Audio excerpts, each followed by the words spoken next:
आगाह कयां खे टंडोला यार मां वापडा खिलाफ़ शहरी रोडनि ते निकिरी आया आहिनि। शहरियुनि पारां धरणो लगायो वियो आहे। अहम ख़बर आहे अमां ताईं पहुचूं पिया। बरकत कॉलोनी वासियुनि हैदराबाद मीरपुर ख़ासि रोड ते धरणो हणी रोड ब्लॉक करे छॾियो आहे। रहवासियुनि जो चवणु आहे त इलाइक़े जो ट्रांसफार्मर रोज़ानो फाटी पवे थो, केर बि दांह ॿुधण वारो न आहे।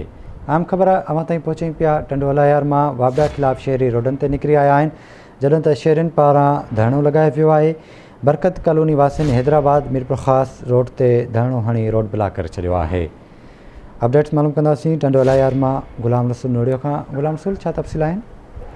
जी बिल्कुल बेशक टंडोला में वापडा खिलाफ़ शहरी रोडनि में निकिरी आया आहिनि। हैदराबाद मीरपुर ख़ासि जेको आहे रोड ते धरणो हणियो वियो आहे। बरकत कॉलोनी रहवासियुनि रोड ब्लॉक करे धरणो हणी वेही रहिया आहिनि ऐं ट्रैफिक जेको आहे मौसम थी वई आहे। ऐं तव्हांखे ॿुधाईंदो हलां त मुज़ाहिरनि जो चवणु आहे त इलाइक़े जो ट्रांसफार्मर जेको आहे रोड फाटी वञे थो। वापडा अमलदार खे दायो आहे त केरु ॿुधण न तयारु न आहे। असांजे घर में पीअण लाइ पाणी न आहे, वापडा वारनि जीअण असांजो, जंहिंजे करे हिन जो चवणो आहे त इलाइक़े जो मसइलो हल कयो वञे। जेकॾहिं ट्रांसफार्मर फाटण सबबि को जानी नुक़सान थियो त उन जा ज़िम्मेवार वापडा अमलदार हूंदा। ठीकु आहे गुलाम रसूल, वॾी महिरबानी अव्हां जी तफ़सील खां आगाह करण लाइ।